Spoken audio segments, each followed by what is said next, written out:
నిర్గమకాండం 40వ అధ్యాయం 36, 37 వచనం.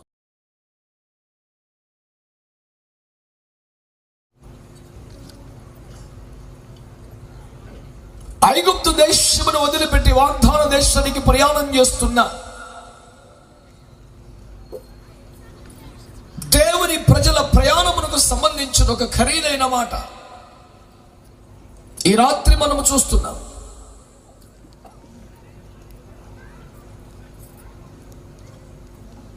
పరిశుద్ధాత్మ అనే గ్రంథకర్త దైవజనుడైన మోషే ద్వారా వ్రాయించిన మాట ఏమిటంటే, వారి ప్రయాణ పద్ధతి ఇదే. ఈ మాట మీ చెవుల్లో మారుమోగాలని, సుస్థిరంగా చెరగని రీతిలో ముద్రింపబడాలని నేను ఎంతగానో కోరుతూ ఉన్నాను. నా వెనక మీరంతా మాట చెప్పండి, వారి ప్రయాణ పద్ధతి ఇదే. మరొక మాట కూడా మీరు చెప్పాలని కోరుతున్నాను, వారందరి ప్రయాణ పద్ధతి ఒక్కటే అనండి. ఇప్పుడు మీరు నా వైపు చూస్తూ శ్రద్ధగా ఈ మాటలు ఆలకించండి ప్రియులరా. వారందరూ ఒక్కటే అని చెప్పజాలము. Definitely they are different. వారు 12 గోత్రాల ప్రజలు. వారి బలాబలాలు వేరు, వారి సామర్థ్యాలు వేరు, వారి ఆసక్తి వేరు, వారి ప్రత్యేకతలు, తలాంతులు వేరు.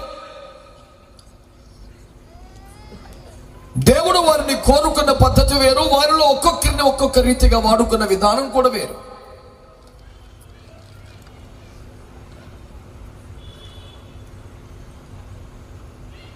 వారిని గురించి చేయబడ్డ పోలికలను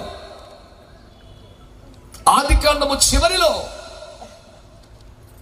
యాకోబు ప్రవచనాత్మక దీవెనలో గాని, ద్వితీయోపదేశ కాండపు చివరిలో మోషే చేసిన ప్రవచనాత్మక ప్రార్థనలో గాని విస్పష్టముగా మనము కనుగొంటాం. అందులో ఒకళ్ళని కొదమ సింహముగా పోల్చారు,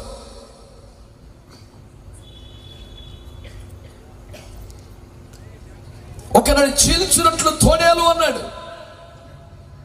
ఒకరిని 2 దొంట్ల మధ్య పండుకున్న బలమైన గార్ధవం అన్నాడు, మరొకరిని త్రోవలో పొంచి ఉన్న కట్లపామన్నాడు.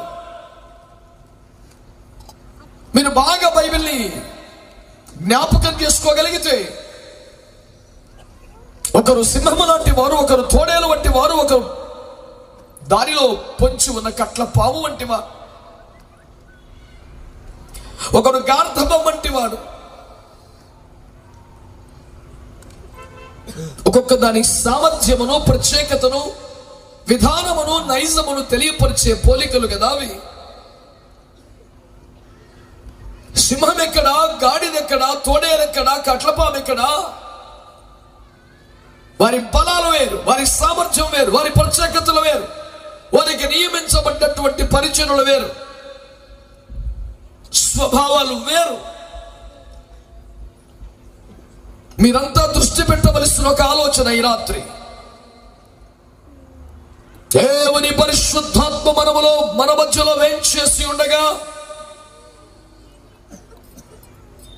సజీవ చైతన్య ప్రవాహ చర్య దేవుని వాక్యమే మన మధ్యలో క్రియాత్మకమగుచుండగా, అభిషక్తులు, ఆత్మపూర్ణులు వేంచేసి ఉన్న ఈ సభలో నుండి, వేదిక మీద నుండి అద్భుతమైన దేవుని హస్తాల్లో ఒక అల్పదాసుడిగా ఈ ప్రాముఖ్యమైన సమాచారాన్ని, ఓ సిద్ధాంతోపన్యాసాన్ని దేవుని పాద సన్నిధులను మీ వద్దకు తీసుకుని వస్తూ ఉన్నారు. ప్రియులారా, దేవుని ప్రజలారా, ఇశ్రాయేలీలు 12 గోత్రముల వారు. వారి వారి సామర్థ్యాలు, వారి వారి స్వభావాలు, వారి వారి బలాబలాలు, వారి వారి తీరుతెన్నులు ఖచ్చితంగా వేరు. వారికి అనుగ్రహించబడ్డ పనులు, స్వాస్థ్యములు కూడా వేరు. అయితే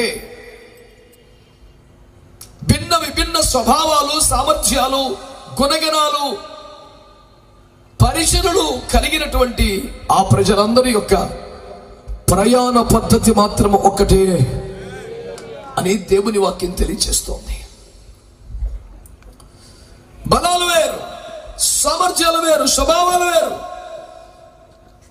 ఒక్కొక్కరు ఒక విషయం బలముగా, మరొకరు తీవ్రంగా ఉండవచ్చు గాక, కానీ వారి ప్రయాణ పద్ధతి మాత్రం ఒకటే. ఎలాంటి శస్యమిషలకు తావు లేకుండా దేవుని వాక్యం వారి ప్రయాణ పద్ధతి ఇదే, ఇలా కూడా కాదు, ఇది కూడా కాదు, ఇదే ఇదే. ఏ విషయమును గుర్చైనా this is the ultimate truth అని చెప్పగలిగిన సాధికారిక గ్రంథం ఒక పరిశుద్ధ గ్రంథమైన బైబిల్ మాత్రమేనని మరొకసారి మేము ప్రకటిస్తున్నాను. Today we have so much advanced in science and technological development in every area, and you can go and search every paper, every research paper. Nobel బహుమతులకు అర్హమైన ఏ పరిశోధన పత్రమైనా మీరు చదవండి, it is available.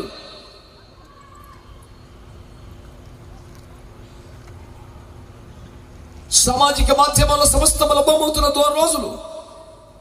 A science యొక్క ఆధునిక ఆవిష్కరణలు చూడండి, వాళ్ళు ప్రతిపాదించే సత్యాన్ని, సిద్ధాంతాన్ని గురించి మాట్లాడుతూ ప్రపంచ స్థాయి సర్వోత్తమ సైంటిస్టులు వాడే ఒక క్లాజ్ ఏంటి తెలుసా? ఇంతవరకు చేసిన తేలిన పరిశోధనలను బట్టి.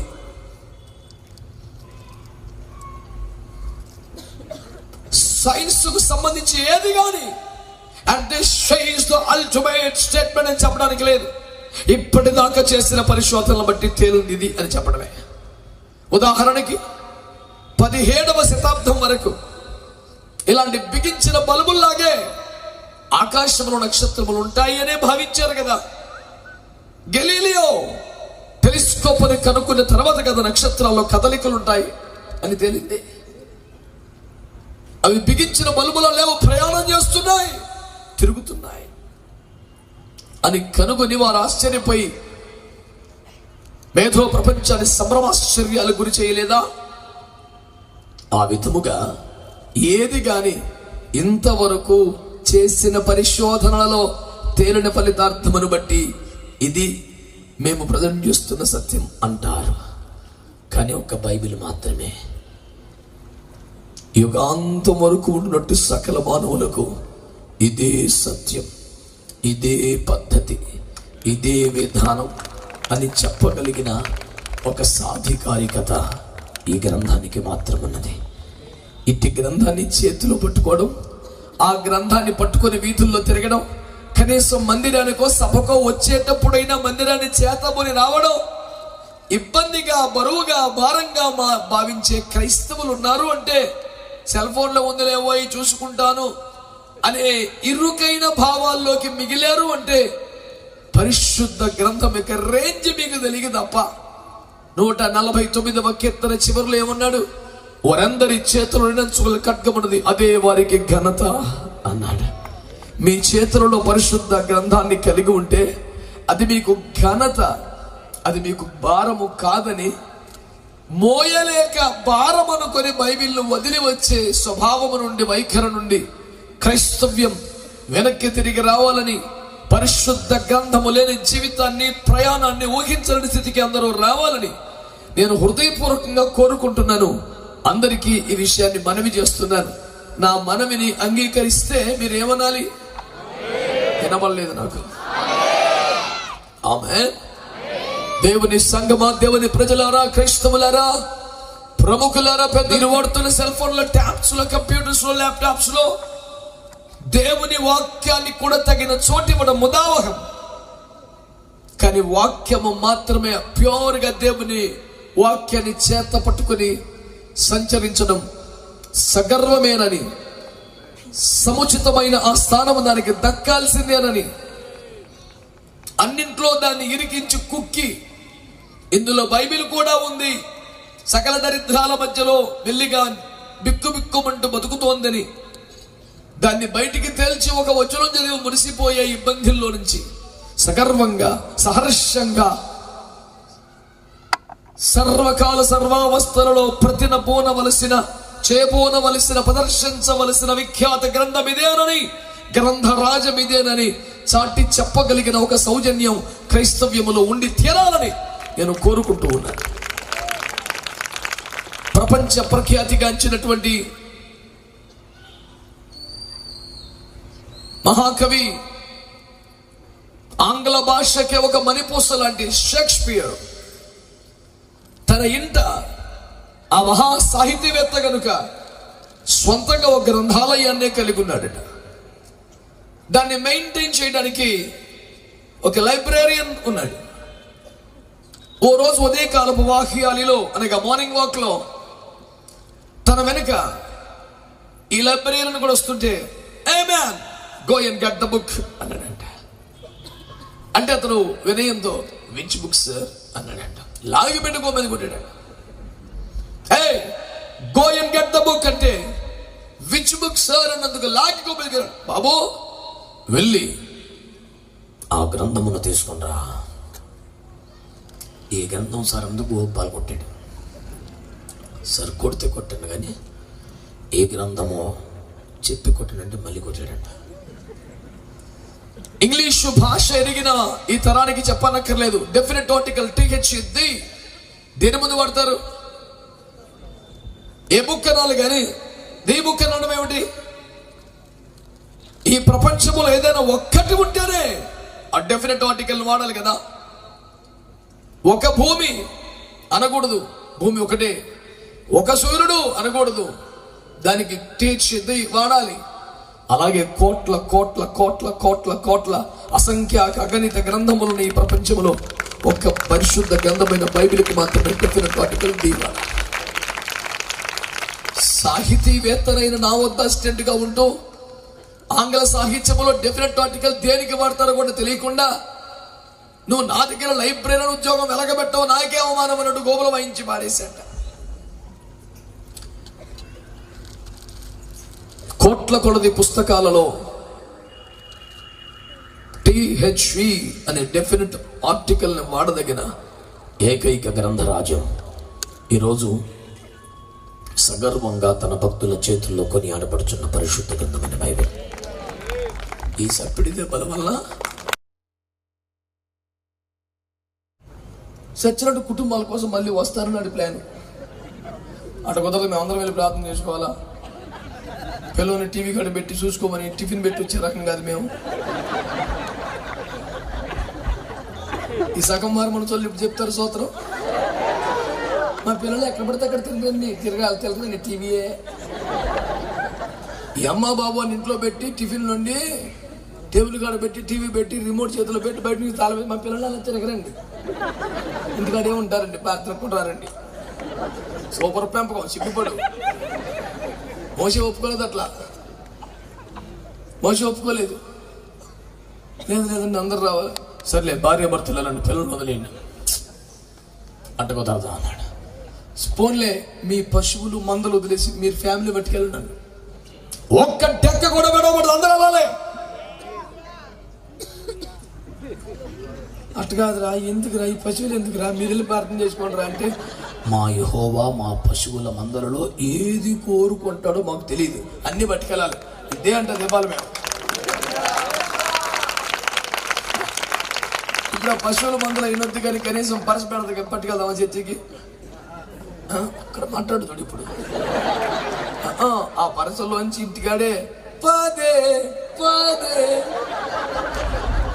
ఆయన ఎవరో వాడాడు ఈ మధ్య చూశాను యూట్యూబ్ లో. విన్నావు నాన్న? పదే ఏంటి ఆదివారం అయినా గురకూడికైనా ఇన్ని లక్షలు పెట్టి సమ పెట్టినా పదే. నేను ఒక అడిగా, ఏందిరా ఈ 10 రూపాయలు ఇటుపోయిన 10 ఇన్ని లక్షలు పెట్టి కోటం పెడితే 10 రూపాయలు వెళ్తా 900 రూపాయలు మాసం కొనుక్కెళ్ళి అవుతారు మరి కూడా 10 రూపాయలు ఏందిరా అని అడిగా. అని అంటాడు, ఏంటో నన్ను 10 రూపాయలకి దేవునికి అంకితం చేశాను. ఏ రూపంలో మార్కెట్లో 10 రూపాయలు ఈ దేవుడు దాన్ని పక్కన పెడతాడంట. పెద్ద గాంధీలు నీకు చిన్న గాంధీ వేసినప్పుగా చపాతి.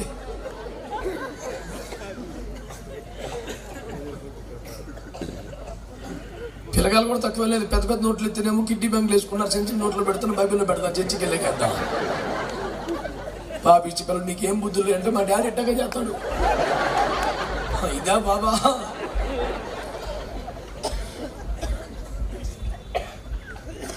మేమట్ట కాదనే వాళ్ళు స్తోత్రం చెప్పండి.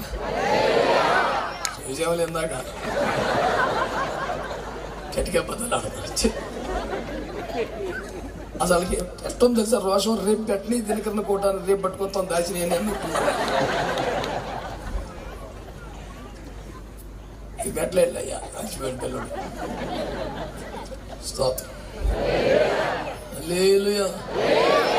ఆమేనంటే మొత్తం అందరం ఎత్తబడతాం. తిప్పులు పడేదాని ఒకడే అసలు కూడా మనకి అప్పుడు చేట ఇప్పుడు కాదు. స్తోత్రం చెప్పండి. మంచి వాళ్ళందరూ చెప్పండి. ప్రయాణ పద్ధతి మీకు అర్థమవుతుందా? అడేమన్నాడు? పంపనన్నాడు. ఆ తర్వాత ఏమన్నాడు? పురుషులు అన్నాడు. ఆ తర్వాత ఏమన్నాడు? కొన్ని ఆడవాళ్ళు కూడా. ఆ తర్వాత ఏమన్నాడు? పిల్లలు. ఆ తర్వాత ఏమన్నాడు? పశువులు అన్నాడు. కుదరదు, మేమును మా కలిగిన సమస్తము బయలుదేరాలి. దీనినే ప్రయాణ పద్ధతి. మీకు అర్థమైందా? ఎవడో ఒకడు బయలుదేరటం కుదరదు. వరకు చెప్పాను ఇదంతా. ఆడవాళ్ళు మట్టికి వెళ్తాం. నేనంటే నన్నుకంటే మా ఆడవాళ్ళు వస్తారని నువ్వేం చేస్తావు నాన్న? వీడికి అస్సలు ఖాళీ ఉండదు. ఎందుకని? ఏం పని లేదు కాబట్టి.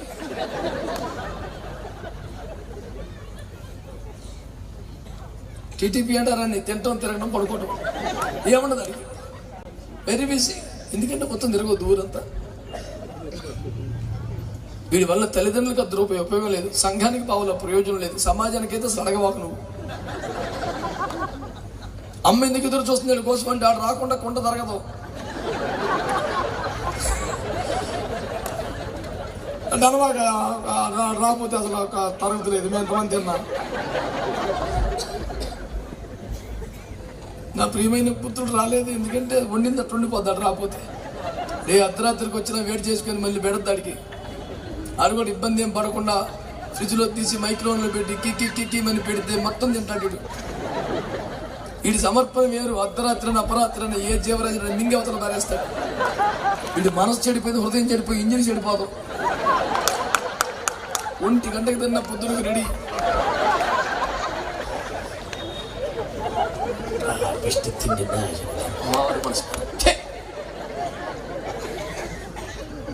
లేదు అన్న కిస్మిస్తో మానేసి ఏమన్నా వాళ్ళు స్తోత్రం చెప్పండి. ఇదిగో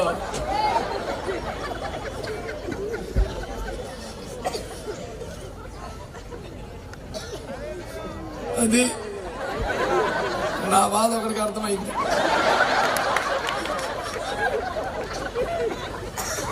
వారి ప్రయాణ పద్ధతి ఏంటది? గట్టిగా చెప్పండి. కుటుంబములుగా నా కలిగిన సమస్తముతో నేను దేవుని సన్నిధికి వెళ్ళాలి. గట్టిగా ఆమేనని కేకవేయండి. వారందరి ప్రయాణ పద్ధతి చెప్పాలి. ప్రయాణ పద్ధతి ఏంటో పద్ధతి? కుటుంబంలో ఎవడో ఒకటి కాదు, వీలైనప్పుడు ఒకటి కాదు, ఒకరి తర్వాత ఒకటి కాదు, కట్టుకొని ప్రారంభ ప్రార్థన గల కొంపకు తాళాలేసుకొని మనందరం మన మందిరానికి వెళ్ళిపోవాలి. దేవునికి స్తోత్రం కలుగుతుంది. పాపాన్ని వదిలిపెట్టండి, ఐగుప్తులు వదిలిపెట్టండి, శాపాన్ని వదిలిపెట్టండి, బానిసత్వాన్ని వదిలిపెట్టండి. కుటుంబంగా నీ కలిగిన సమస్తముతో దేవుని సన్నిధికి బయలుదేరు. ఇది మన ప్రయాణ పద్ధతి. ఎవరో ఒకరు కాదు, ఒకరి తర్వాత ఒకరికి అందరూ. నేనును నా ఇంటి వారును.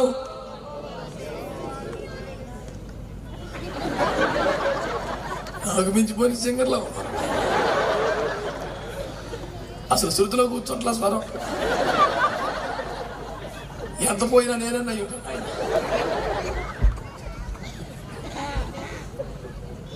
నేనును నా ఇంటి వారును నీతి సూర్యుని కొలుతుము. నాకు కొలుతుము అంటావేంటి? రా శృతిలోకి రా, స్తోత్రం చెప్పు. అపస్వరం మహాపరాధం. దేవునికి స్తోత్రం. హల్లెలూయా. శ్రద్ధగా ఈ మాట వినాలి. కుటుంబాలు ఎవరు ఒక్కరితో తృప్తి పడదామా? మా సంఘ దర్శనం అదే. కుటుంబాలుగా దేవుని సన్నిధికి రావాలి. ఏ ఒక్కరూ రక్షణ పొందకుండా మిగిలిన వాళ్ళ కోసమే ఉపవాసాలు ఉంటాం, కన్నీరు గార్చి ప్రార్థన చేస్తాం.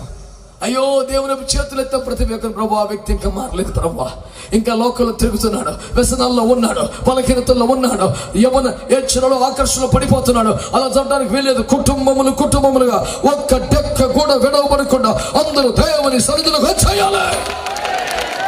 వారి ప్రయాణ పద్ధతి ఏదనగా కుటుంబములుగా రావటమే. ఆమెన్ అన్నారా? ఇక రెండవది, వారి ప్రయాణ పద్ధతి ఏమిటి అంటే, బాగా వినండి, ఇవన్నీ సమయం ఉండదని నేను చదవటం లేదు, బైబిల్లో ఉన్న విషయాలని మీకు అర్థమవుతుంది కదా బిడ్డలారా. నేను చెప్పింది నిర్గమకాండం 10వ అధ్యాయంలో 24, 26 వచనాలు, కుటుంబాలుగా రావాలనేవి. రెండవ మాట నిర్గమకాండం 11వ అధ్యాయంలో 18లో 2 భాగాలు ఉంటాయి. రెండో భాగం 18లో 2వ భాగం, అక్కడ ఏమి రాశారంటే, వారందరూ యుద్ధ సన్నద్ధులై బయలుదేరారు. గట్టిగానండి, ఎలా బయలుదేరారు చెప్పండి నాన్న అందరూ. ఎందుకంటే మనల్ని వదిలేసిన శత్రువు వెంట రావచ్చు, కొత్త శత్రువులు అడ్డం తగలొచ్చు, అంతర్గత శత్రువులు బయటపడవచ్చు ఏమో. ఇది లోకానికి వ్యతిరేకంగా దేవుని వద్దకు చేస్తున్న యాత్ర. ఆమె ఆగదునా శృతిలో కూర్చున్నారు కరెక్ట్గా. సియోను చేరు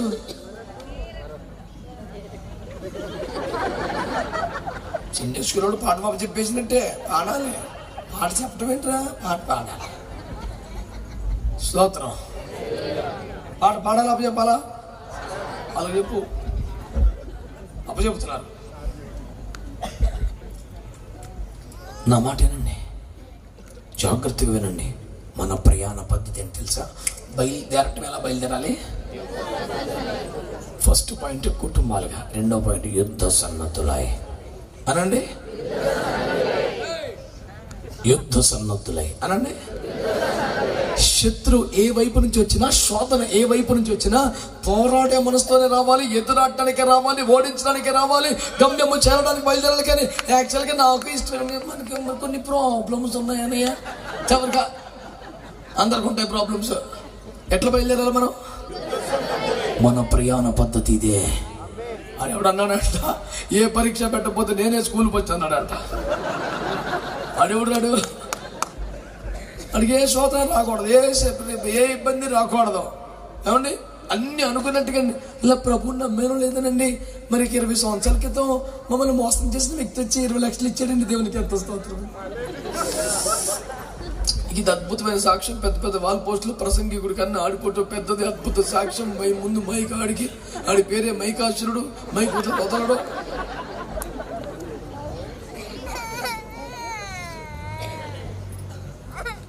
నీకు అర్థమవుతుందా పాయింట్? హలో, అర్థమవుతుందా?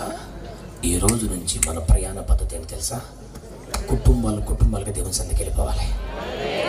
నెక్స్ట్ సండే ప్రతి చర్చిలో కుటుంబాలు కనపడాలి. It is my vision. Come, ఏ ఒక్కరు ఇంటి దగ్గర మరో పని మీద ఆకూడదు. అందరూ కుటుంబాలుగా ఈ రోజు మొదలుకొని సండే వరకు ఇదే ప్రార్థనలో ఉండండి, ఇదే ప్రార్థనలో ఉండండి. ప్రభు, మా అన్నయ్య రావట్లేదు, మా చెల్లి రావట్లేదు, మా నాన్న రావట్లేదు, మా అమ్మ రావట్లేదు, మా మావయ్య రావట్లేదు. ప్రార్థనలో కూర్చోండి, దేవుని సన్నిధిలో మొక్కల మీద పడండి, ప్రార్థన చేయండి. రేపు ఆదివారం ఒక అద్భుతం చూడాలి. ఫరో గెలవకూడదు, ఐగుప్తు ఆశలు నెరవేరకూడదు, శత్రువు కోరిక బలపడకూడదు. దైవ జనుడైన మోషే నోట నుండి దేవుని పలికిన మాట నెరవేరాలి. మేము ఎవడము టెక్క కొన వెడవబడకూడదు. కుటుంబాలుగా దేవుని సన్నిధికి వెళ్ళాలి. ఇది మా ప్రయాణ పద్ధతి. రెండవది, యుద్ధ సన్నద్ధులమై బయలుదేరాలి. బయలుదేరేటప్పుడే ఎవడు రాని, ఏ ఆటంకం రాని, ఏ శోధన రాని, అసలు మనకి శత్రువులందరూ కట్టుకట్టుకుని నాకాలి. ఒక చుట్టపూడి వచ్చేసారి చచ్చి మానేద్దాం, అడిగి నాటుకోడి తేడానికి. మనకి శత్రువులందరూ కట్టుకట్టు రాకుండా చుట్టపూడి వచ్చేసారి వచ్చినామా మాయ ఏమో చర్చికి ఏముంది, నెక్స్ట్ సండే పోవచ్చు. నువ్వు వస్తావా? మళ్ళీ నువ్వు కూర్చో, షాయి తాగు, నేను పోయి నాటుకోడి తెస్తా. ఓ నాటుకోడి తెస్తా అవుతుందా? కొబ్బరి కసాలు కొడితే మొత్తం ఇడు కొబ్బరికి వెళ్ళినాడు ఒకడు, కొత్తిమీరకి వెళ్ళినాడు ఒకడు, కోడికి వెళ్ళినాడు ఒకడు, చర్చి మొత్తం ఒక్కడు రాడు. SMS వస్తుంది అయ్యగారికి, pastor we are very sorry, రాకరంట అయ్యాడు.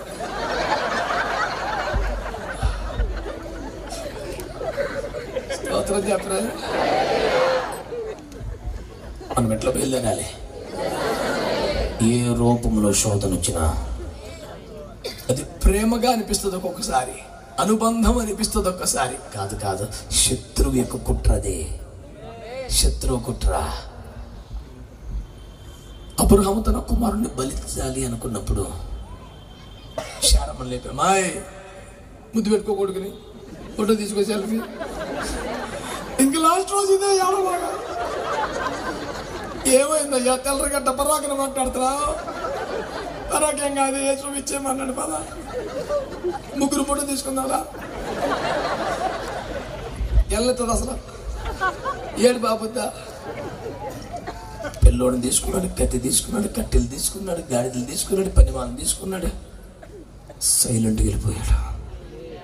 అనుబంధాలు ప్రతిబంధకాలుగా మారకుండా మనమే జాగ్రత్తలు పడి దేవుని చిత్తమును నెరవేర్చాలి. స్తోత్రం చెప్పండి గట్టిగా. హనోకు కూడా ఫ్యామిలీ ఉండింది. అతడు దేవునితో నడుస్తూ కుమారులను కుమార్తెలను కన్నాడు. ఈ అనుబంధం ఆప్యాయత ఒక్క రోజైనా దేవుని దగ్గరికి వెళ్లకుండా ఆటంకం అవ్వకుండా చూసుకున్నాడు. కుటుంబాలు ఉండొచ్చు, ఉద్యోగాలు చేయవచ్చును, నీ జీవనోపాధిని చేయవచ్చును. ఏది ప్రతిబంధకంగా మారకుండా నువ్వే జాగ్రత్తగా చూసుకోవాలి. బయలుదేరటమే యుద్ధ సన్నద్ధుడివై. ఆటంకం ఏ రూపంలో వచ్చినా, ఆటంకం ఏ వైపు నుంచి వచ్చినా దాన్ని అధిగమించి నువ్వు వెళ్ళిపోవాలి. చేతులెత్తి స్తోత్రం చెప్పు.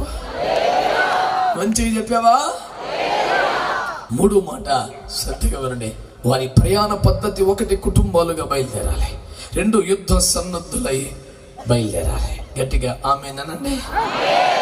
మూడవది మనం చదువుకున్న మూల వాక్యం: మేఘం ఆగితే ఆగాలి, మేఘం కదిలితే.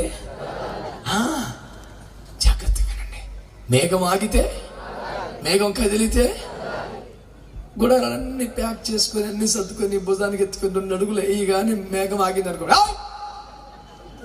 ఇంతగానం అన్ని కట్టుకొని మెత్తిలో పెట్టుకున్నాక ఆగుతావా? అంటకుండదు. మేఘం ఆగితే అన్ని మళ్ళీ ఇప్పి టెంట్లు వేసుకొని మర్యాద కూర్చోవాలి. అన్ని టెంట్లు వేసి మేకులు కొట్టి తాళ్ళు కొట్టి కమ్మి అనక మేఘం కలిగింది అనుకో, అరే బిడ్డ తీరా. మీరు నమ్మడానికి that's how the Christian life should go with uncertainty. క్రైస్తవ జీవితం ఈ లోకపు స్థిరానుభవాలు లేకుండా ముందుకు సాగటం నిశ్చయంగా ఉండాలి. ఆత్మ ఆగితే ఆగాలి, సాగితే సాగాలి. ఆత్మ నడిపంపై ఆధారపడాలి. వెలుచూపును బట్టి నిర్ణయాలు తీసుకోకూడదు, ఆచారాలను బట్టి కాదు, నెలలు చూసి కాదు. అయ్యారు భస్మం వచ్చేది. భస్మం ఏంటది?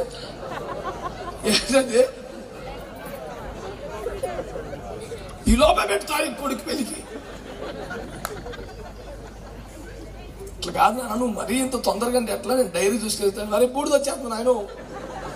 బూడిద కాదు, బూడిద రాకుండా చూడండి ఆయనకి దండం పెడతా. పోనీ తేబాకలే, బూడిద ఎందుకులే వదిలే అన్నాను. కుదిరితే వచ్చింది అది. మీరు దినములను, మాసములను, సంవత్సరములు ఆచరించుచున్నారు, మీ గురించి నేను పడ్డ ప్రయాస వ్యర్థమైపోవాలని భయపడిపోతాను. పౌలు గారు చెప్పరా? భక్తి మొత్తం నాశనం అయిపోద్దంట. ఆచారములకు దేవుని వాక్యమును నిరర్థకము చేసే శక్తి ఉంటుంది. ఆచారాలు ఎంటర్టైన్ చేయకూడదు. వద్దు. సంప్రదాయానుసారం భక్తి చేయకూడదు, లేఖనానుసారమైన భక్తి చేయాలి. సీరియస్గా వినండి మాట, సీరియస్గా వినండి. ఆత్మ నడిపింపు అనండి. మేఘం ఆగితే, మేఘం కదిలితేనే పూర్తిగా మనం ఎవరిపై ఆధారపడాలి? మనుషులపై ఆధారపడి, ఏమండి, మనుషులు పెట్టిన సాంప్రదాయాలపై ఆధారపడి దినములను, మాసములను, కాలమును, ఉత్సవ కాలాలను ఆధారం చేసుకుని మన భక్తి చేయడానికి వీళ్ళే. అయ్యారు ఈ సంవత్సరం పిల్లడికి పెళ్లి చేసేద్దాం అనుకున్నామండి అన్నారు మొన్న అన్న దగ్గర. నేను అన్నాను, అడిగేందుకు పెళ్ళి? ₹10 సంపాదన లేదు, పిల్లం బిడ్డలు ఏం పోషిస్తాడు, ఇప్పుడు నీకున్న సాగు ఇంకో మనిషిని తెచ్చుకుంటున్నాము మేపడానికి, నీకు బుద్ధి లేదా అని అడిగాను. అట్ట కాదయ్య గారు, ఈ సంవత్సరం చేయకపోతే ఇంకో 4 ఏళ్ళు చేయకూడదంట. అదేంటి ఈ సంవత్సరం చేయకపోతే 4 ఏళ్ళు చేయకూడదంట. అప్పుడు నా ఉద్యోగం చివరికి వచ్చేది. ఇప్పుడు తీసుకుంటే లోను అప్పుడు ఏమైనా కొంచెం కట్టుతాను. నువ్వు ఎన్ని నాకు వద్దు, నీ దండం పెడతాను, చేద్దాంలే కానమ్మా, ఇంకో 4 ఏళ్ళు ఎందుకు చేయకూడదు అని గారు మీకు అన్ని తెలుసు కానీ ఎందుకంటే కడతాను. ఏం దరిద్రం ఇది.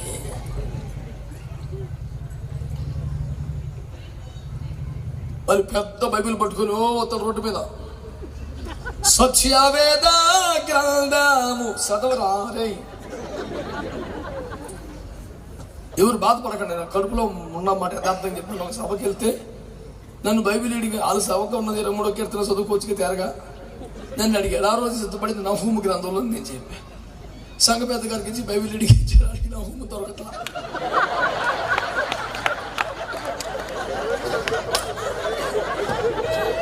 అక్కడికి వచ్చి అల్లాడిపోతున్నాడు.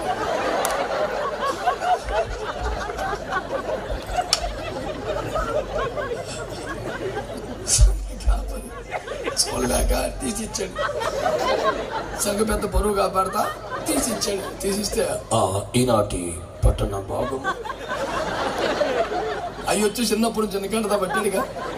మరి ఆ కంటత 66 పుస్తకాలు కంటతా పట్టేడితే నీకు దొరుకునుగా. చదివాడు. నేనేమో కడుపులో మాట్లాడుకున్న రకం కాదుగా.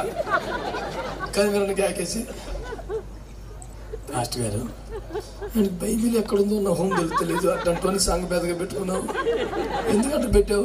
ఆత్మపూర్ణలు పెట్టమని అపోస్తుల 6లో ఉందిగా, ఏంది అది అని అడిగా. అన్న నువ్వు గట్టిగా మాట్లాడు బాగా. ఏరా అంటే నేను ఆడబెట్టుకున్నా, ఆడబెట్టుకున్నాడు బాగా.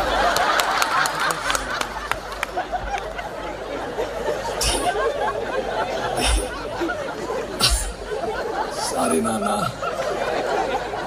ఎంత దీనాకి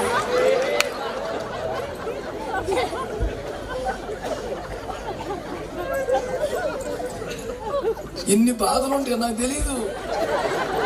ఎన్నాళ్ళు సేవ చేశాను కానీ నహూము పుస్తకం దొరకకపోతే ఇంత చరిత్ర ఉంటుందని నాకేం తెలుసు. సంఘ చరిత్రను కొద్ది గొప్ప తెలుసు కానీ ఈడి చరిత్ర తెలవదు.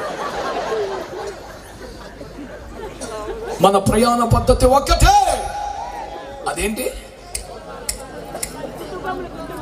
నెంబర్ 1 కుటుంబాలుగా దేవుని సంరక్షణకు చేయాలి. 2 శ్రమ రాని, ఆటంకం రాని, శోధన రాని, ఆచారం రాని, వ్యక్తులు రాని పోరాడి జయించి ముందుకెళ్ళాలి తప్ప వెనక్కి రాకూడదు. పోరాట తత్వంతో రావాలి. 3 ఆత్మ నడిపింపు. ఆచారాలు సాంప్రదాయాలు, మేము పెంతుకొస్తాను కాబట్టి ఇట్లా అరుతామండి, మేము మెనోనైట్ కాబట్టి ఇట్లా ఉంటామండి, మేము బ్యాప్టిస్ట్ కాబట్టి ఇట్లా చేస్తామండి, మేము ఫెలోషిప్ కాబట్టి ఇట్లా ఉంటామండి. సిఎస్ఐకి, లోతరనికి, బ్యాప్టిస్ట్కి, పెంతుకొస్తే హెబ్రోనికి విడివిడిగా గ్రంథాలు లేవు. మనందరి ప్రయాణ పద్ధతి ఒకటే. చేతులకు స్తోత్రం చెప్పండి. హల్లెలూయా, హల్లెలూయా. ఈ సందిట్లో పాస్టర్లని, దైవజనులను మర్చిపోతున్నారు కొంతమంది. వాడి కోసం చెప్తున్న సంఖ్యాకాండం 14వ అధ్యాయం. ఓ మా చదివిపెట్టి మంచి చదువుతలేదు నువ్వు. సంఖ్య 14 44 45 చదివిపెట్టు. అది ఎవరికి వెళ్ళిపో. అయితే వారు మూర్ఖించి అది ఆ కొండ కొనకెక్కిపోయి అయినను యెహోవా నిబంధన మందసమైనను మోషే అయినను పాళెములో నుండి బయలు వెళ్ళలేదు. ఒకసారి అందరు ఇట్లా చూసి స్తోత్రం చెప్పండి. మేఘం కదిలితే ఓకే, ముందు ఎవరు వెళ్ళాలట? దేవుని మందసం. నేడు యెహోవా మందసం మనతో రాదు కనుక మీరు వెళ్ళొద్దు అన్నాడు. నీతో ఇదే సావు. నువ్వు అయ్యగారు ఆయనకి వచ్చి మా ప్యాన్ పెట్టగా తెస్తున్నావు. నువ్వు మేము రావంటేనేమో బయలుదేరి తీసావు. మేము ఇప్పుడు కొండెక్తానంటే ఆగాను. నువ్వు పాస్టర్ అని నీ ఆధిపత్యం చూపించుకోవడానికి అన్ని ఇంత మాట్లాడుతున్నావు. సంఘంతో సహకరించలా, పెద్దలతో సంప్రదించట్లా. పెద్దలంటే నీకు బతికే లెక్క లేకుండా పోతుంది. మేము వెళ్తామంటే అంటే వద్దురా, ఆయన రాడు, నా మాటిను ఎలవయా. ఈ మాత్రం ఆయన రాపోయినా పర్లేదు, ఈ ఒక్క కొండ ఎక్కి దిగితేగా మేము ఎక్కుతామంటే. మోషే వెళ్ళలేదు మందసం. ఈ అద్భుతమైన వ్యక్తి వెళ్ళారు. అక్కడ శత్రువులు 7 జాతులు కాసుకొని కూర్చుని చిత్తం కొట్టి చంపేశారంటే నేను అంటున్నాను డేయ్ డేయ్ ఐగుప్తు నుంచి కొండ దాకా వచ్చావురా, ఈ కొండకి దిగితే వాగ్దాన దేశమే, చివరి పెట్టి మీద చచ్చిపోయావు, నీకు తెలివందా? సచిన్ టెండూల్కర్ 1900 దగ్గర ఎన్ని బంతులు తింటాడరా, సెంచరీ చేస్తాకి తెలివితేటలు ఉంటుందట్రా. అక్కడికి వచ్చి వీరేంద్ర సేవలాగే తంటట ఓపిక పట్టాలా, ఓరకొత్త సెంచరీలు. 99 పరుగులు 46 బంతుల్లో చేసి 100వ బంతికి సెంచరీ. అక్కడ తెలివితేటలు లేవు అక్కడికి. వద్దురా ఎల్లబాగరా అంటే ఈ పెద్దలకి ఉత్సవం ఆగల. ఈ మోషే ఏనాడు మాకు సపోర్ట్ చేశాడు? ఎప్పుడు వ్యతిరేకమే. నేను దైవజనుణ్ణి, అభిషక్తుణ్ణి, మమ్మల్ని మీరేమనకూడదని చూపించుకోవడం కోసం మాట్లాడితే అప్పుడేమో నేను రానంటే అందరూ పదండి, యుద్ధ సన్నద్ధులు పండి, ముందుకు సాగిపోండి. సముద్రం వచ్చిన బేరం తీశాడు, వెళ్తావా లేదు అతను. కానీ ఇప్పుడు మేమే ఉత్సాహపడి అయ్యా దేవుని కృపలో ఎక్కడ దాకా వచ్చాం, కొండకి దిగుతూ ఉంటాను. చికాకు వచ్చి కొండెక్కారు, ఆడ చచ్చిపోయారు. చిన్నోళ్ళకి పెద్దోళ్ళకి నా మనమే. మేఘాన్ని చూసుకోండి, ఐగాలను కూడా చూసుకోండి. స్తోత్రం చెప్పరుగా? అసలు మీ మనసు చూసి ఎంత దుర్మార్గం ఉందో ఇప్పుడు చెప్పాలిగా స్తోత్రం. అసలు మోషే లేకుండా వెళ్ళిపోవచ్చునా? మందస లేకుండా వెళ్ళిపోవచ్చునా? దైవజనుని పక్కన పెట్టి, దైవజనుని బేఖాతరు చేసి, దైవజనుని బైపాస్ చేసి, దైవజనుని ఓవర్టేక్ చేసి వెళ్ళిపోతున్న భక్తులారా, అది క్రమం కాదు. ఇప్పుడు క్రైస్తవులు అన్నీ నచ్చుతున్నాయి, పాస్టర్ గారు నచ్చట్లేదు. అందుకని పాస్టర్ గారితో తగులేని తెర సంఘానికి పోతున్నారు. డిజిటల్ లేట్ అయితే టైం ఎంత అనేవాళ్ళు లేడుగా, శుద్ధీకరించుకో పద్ధతి మార్చుకు అనేవాళ్ళు లేడుగా. అటు రావచ్చు పోవచ్చు, టిఫిన్ టీలు అతను. ఇండియా నాచనమైన మధ్యప్రదేశ్కి డోకా ఉండదు. ఎందుకంటే ఈ మోసేనే ఇబ్బంది వీళ్ళకి. మోసే చూడు, నన్ను తిట్టుకోపోకండి, మీ దండం పెడతా.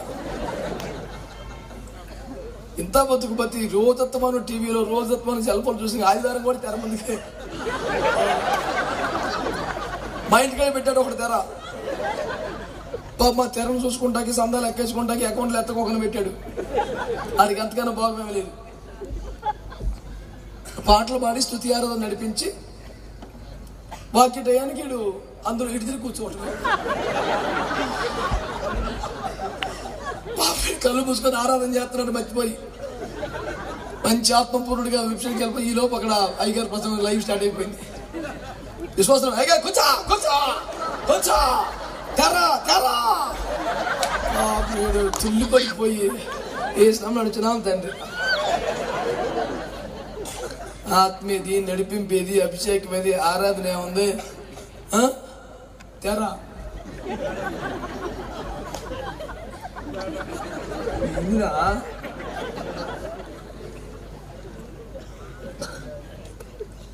తప్పు నాన్న. మోసే లేకుండా వెళ్తామంటారా? తప్పురా, నా మాట నంటరా. కొండెక్కి సావకండి. ఆడ తెచ్చిన కొద్ది వేడు దాకా వచ్చి చచ్చిపోతే స్తోత్రం. మన ప్రయాణ పద్ధతి కుటుంబాలుగా రావాలి, యుద్ధ సన్నద్ధులమై రావాలి, ఆత్మ నడిపింపు ప్రకారం వెళ్ళాలి, దైవజనుల వెనకే నడవాలి.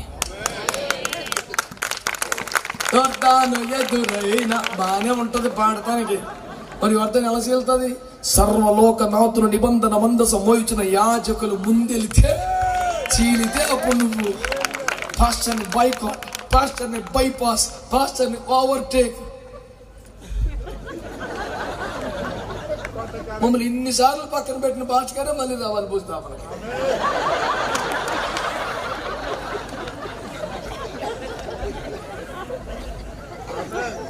ఈ కొత్త కొత్త పోకలు మీరు నెత్తికెక్కించుకోండి సార్.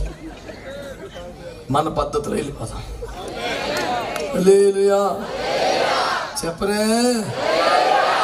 దైవజనుని పక్కన పెట్టొచ్చునా? ఏమండి? అందార తార ఆ రోజే చిన్న అంటే వచ్చారు. యెరూషలేము బోర్డు కనపడి నక్షత్రాన్ని బాయి కూడా చెప్పలేదు ఒకడు. ఎవరిలో? జ్ఞానులు. అలా తప్పవాళ్ళు కాదు, నన్ను చూసినట్టు చూడబాకు. జ్ఞానులు ఏమన్నారు?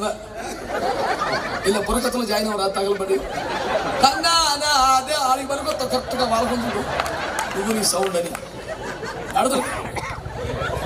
బుర్రకథం తెచ్చి నా ముందు పెట్టావు. స్తోత్రం చెప్పండి. చలి పెడుతుందని ఒంటికి గుడిసెలో చోటితే ఓనర్ బయటికి వెళ్ళి గుడిసి మొత్తం అదే పడుకుందంట. ఒంటి బాబుతో ఒకటి దొరికాడు. నాకు ఇసుంటి రమ్మంటే ఇల్లు అంటే నాది అంత. ఎడారి ఒంటితో వచ్చిన సావు మామూలు కాదు. స్తోత్రం. హల్లెలూయా.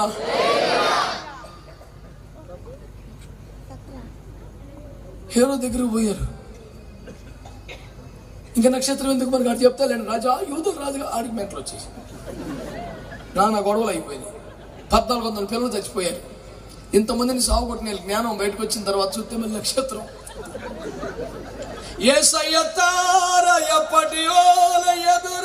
మాకు తప్పదు కదరా. నువ్వు డైలాగులు వేసినా, ఇంటింటి తిరిగి పాచకర గురించి చెప్పినా, పనికి మేల కూటం పెట్టినా, విమర్శలు చేసినా, వెనకాల కూర్చొని కుళ్ళు జోకులు వేసినా తప్పదు మాకు. నిన్ను అక్కడ దాకా తీసుకెళ్ళాలి. నువ్వు ఎంత పెద్ద జ్ఞానివైనా నక్షత్రాన్ని వదిలేస్తే నీకు ఏదో రోజు రాజు దొరుకుతాడు. ఏసు రాజు దొరకడం. నా మాటిని నక్షత్రాన్ని ఫాలో అవ్వు, యేసు ప్రభు దగ్గరికి వెళ్తావు. దేవునికి స్తోత్రం. మీ అందరికి వందనాలు. కొర్నేలు గారికి డైరెక్ట్ గా పరలోక దూత వచ్చిందని ధర్మ కార్యంలో నీ ప్రార్థనలు పరలోకానికి చేరే. Thank you. Will you please give me the seat number so that I can go and sit on my throne in heaven? అటు కుదరతరా. మీ పక్కలో ఏలు ముందు పాచకర కూడా ఉన్నాడు, శరణం కన్ను కొంపకాడ ఉన్నాడు అని కేకెత్తుకొని ప్రార్థన పెట్టుకోరా.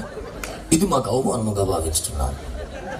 మేము ఈ పఠాలమునకు అధిపతులము, శతాధిపతులము, భక్తి కలిగిన వారము, ధర్మ కార్యములు కలిగిన వారము, మా ఇంటి పని వారి చేత మంచి సాక్ష్యమును కలిగిన వారం. అట్టి మేము ఓ చర్మకారుని ఇంట దిగి ఉన్న ఓ నిరక్షరాక్ష పాస్టర్ని తెచ్చి కూడికి పెట్టుకునే వలన ఎందుకలా? ఆయన అన్నాడు, మీరే మాటల వలన రక్షణ పొందవలన ఆ మాటలు అతడు మీకు తెలియజేస్తాడు. ఇది మాకు రక్షణ లేదా? లేదుగా. సందాలు మంచి, చారిటీ మంచిదే, దర్శనాలు బ్రదర్ మంచివే, రక్షణ బ్రదర్ ఆచకర రావాలా. నేను ఇక్కడ గుడ్డే బిస్కెట్ ప్యాక్ తిరుగుతున్నాను, మీరు ఇంటికాడ ఇరుచుకోండి ఇదే బల్ల అన్నాడు. టీవీలో చూడలేదు నువ్వు? నేను కిన్లీ బాటలు తగ్గ ఇదే యేసు రక్తం అన్నాడు.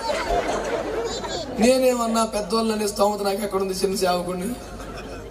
నువ్వు ఇట్టాను ఇక్కడ మునుగుతావు. ఇక మేము బల్ల ఆన్లైన్లో ఇచ్చావుగా, బాప్తిజం కూడా ఇచ్చే ఆన్లైన్లో. నువ్వు ఇక్కడ ఇట్టాను, నువ్వు అక్కడ మునుగుతావు. అట్టు కాదులే, ఎందుకు ఆ పనులు?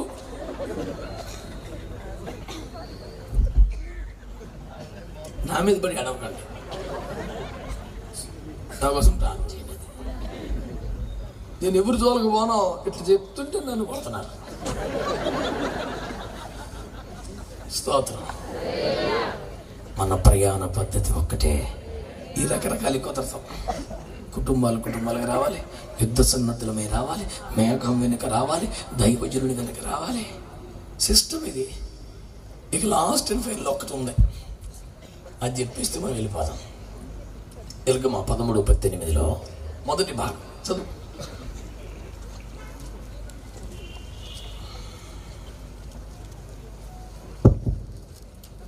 అయితే దేవుడు ప్రజలను చుట్టూ దారియగు ఎర్ర సముద్రపు అరణ్య మార్గమును నడిపించెను. చాలండి. ఏ దారి? చుట్టూ దారి అనండి. అనంటరా? చక్కగా చెప్పండి అందరూ. యాక్చువల్గా ఐగుప్తులో మనకు బయలుదేరి వాగ్దాన దేశానికి వెళ్ళటానికి వయా ఫిలిష్తియా దేశం ఎట్లసన్ రోడ్డు ఉంది, మంచి రోడ్డు ఉంది, సులభంగా వెళ్ళిపోవచ్చు. ఈ పెద్దలందరూ ఎవరు? ఇజ్రాయేలీ పెద్దలందరూ. Moses, you might be the man of God, but we are the elders, you know.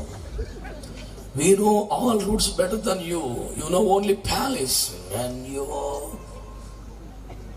one in-laws house, but we know all roads. అట్ట కాదన్నయ్య, దేవుడి టెలబడి పద్దాక దేవుడు దర్శనం బాగో మాకు తెలుసు. ఐగుప్తు నుంచి ఎక్కడికి ఇదే రూల్, దారికి లేదు. చెప్తే అర్థం చేసుకోవేంటి? మరి ఎందుకు దేవుడు స్పష్టంగా ఉందా? చెప్తే అర్థం చేసుకోండి. పెద్దలు పట్టించుకోవాలి, ఒకసారి చెప్పిన మాట వినాలి. నువ్వు కాక వచ్చావు సేవకుడివి, మాట్లాడుతూ ఆర్డినేషన్ అంటావు. చెప్పిన మాట నువ్వు అవే చక్కని త్రోవ అనండి. మనకేమో షార్ట్ కట్స్ కావాలి, సింపుల్గా పని అయిపోవాలి. యాక్చువల్గా ఈ సర్టిఫికెట్కి 15 రోజులు పడుతుంది అన్న. సాయంత్రం వచ్చేలా చూడన్నా, అంత కష్టం అండి అన్న. ఇడు మళ్ళీ బైబిల్ పట్టుకుంటాడు, బల కింద చేతులు పెట్టే దుర్మార్గుడు. ఇంటికి వచ్చి సాక్ష్యం చెప్తాడు, దేవుని కృపలో 15 రోజులు అవ్వాల్సి మన ఇవ్వాలి అయిపోయిందని అంటాడు. అది దేవుని కృప అంటే లంచం ఇచ్చి వచ్చాడు. అవినీతి సమ్రోట్టు వీడు. ఆదివారం సాక్ష్యం వీడిదే. యాక్చువల్గా ఎవరికి కూడా ఇంత త్వరగా కాలేదు. దేవుని కృపను బట్టి 15 రోజులు జరగాల్సిన పని నేను అలా వెళ్తే సాయంత్రానికి అయిపోయింది. నా పక్షంగా యుద్ధము చేసిన దేవునికి స్తుతి కలుగునుగా అంటే పరిశుద్ధాత్ముడు అక్కడ కూర్చొని బాధపడతాడంట. ఏమని? ఇన్న రూట్లో కొత్తలేదు.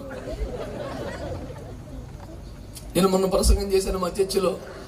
ఆన్లైన్లో వినే వాళ్ళందరూ మన లైన్లోకి వస్తే ఎంత బాగుండరా. ఆ లైన్లో ఆడుండి ఆన్లైన్లో ఎన్నాడు పకోడీ తినుకుంటే సోఫాలో పడుకొని మారు మనసు పొందట్లేదు. ఆడు అదే చెప్పాడు ఈ మాట. అస్సలా అదే బతుకు. నా మాటను ఎట్లా వాక్యం ఏం చెప్తుంది? చుట్టూ దారి. సింపుల్గా చెప్తాను. సులువైన దారిని రోడ్డు మార్గం గుండా ఫిలిస్తీయ దేశం గుండా వెళ్ళిపోయారు అనుకోండి.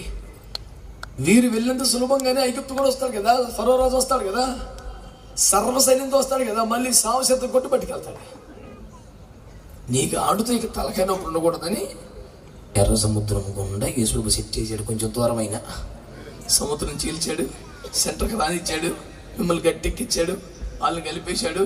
యేసు రక్తం ఇచ్చేయం. నేను అనవసరంగా చుట్టూ తీపుతున్నాను అనుకున్నాను, కానీ ఇంతటి కార్యమా అని నాకు తెలియలేదు. కొంతమందికి పనులు సులభంగా అయిపోతున్నాయి, మనకు కొంచెం ఆలస్యం అవుతుంది. కొంతమందికి స్వస్థత శీఘ్రంగా వస్తుంది, మనకు కొంచెం ఇబ్బందులు కలుగుతున్నాయి. క్రైస్తవ్యమా? చుట్టూ దారే చక్కని దారి. షార్ట్ కట్స్ కోరుకోవద్దు, లంచాలకు అలవాటు పడద్దు, అడ్డగోలు బతుకొద్దు, ఏదో ఒక దారిలో సెటిల్ చేసుకునే పిచ్చి పనులు చేయొద్దు. దేవుని చేతికి అప్పగించుకోవాలి. గట్టిగా ఆమేనండి. ఆమేన్. సులువైన దారి వదిలిపెట్టి చుట్టూ దారి తీసుకెళ్ళాడు. ఆ చుట్టూ దారి ఇలా చూడండి. చుట్టూ దారి ఇలా ఉంది. ఒకటి, ఐగుప్తును వదిలిపెట్టగానే మొదటిది పస్కా ఆచరించాలి. అనండి గట్టిగా. మన పస్కా ప్రభువైన యేసుక్రీస్తు వారే. నిర్దోషమైన గొర్రె పిల్ల రక్తం కిందికి రావటమే కదా పస్కా అంటే. మన పస్కా పశువు ఎవరు? మన ప్రభు అయినా. ఈ లోకాన్ని వదిలి పరలోకం వెళ్ళాలనుకున్న వాడికి యాత్ర పద్ధతి ఇదే. ఒకటి, వాడు యేసు రక్తం కిందికి రావాలి, లేకపోతే దిక్కులేదు.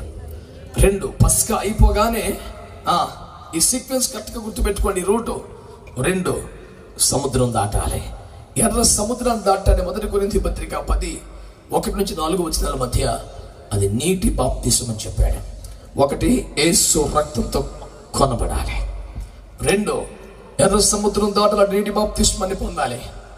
అది అవ్వగానే ఆకాశం నుండి మన్నా కురిసింది. అందరూ ఆ మన్నాను తినాలి. అంటే 3వ అనుభవం దేవుని వాక్యము ద్వారా బలపరచబడాలి.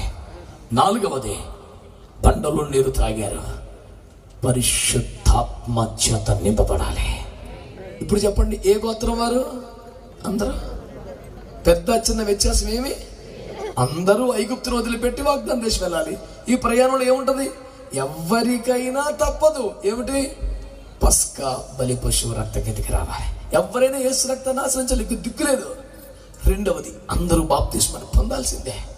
3వది అందరూ దేవుని వాక్యము అనుదినము బలపడాలి.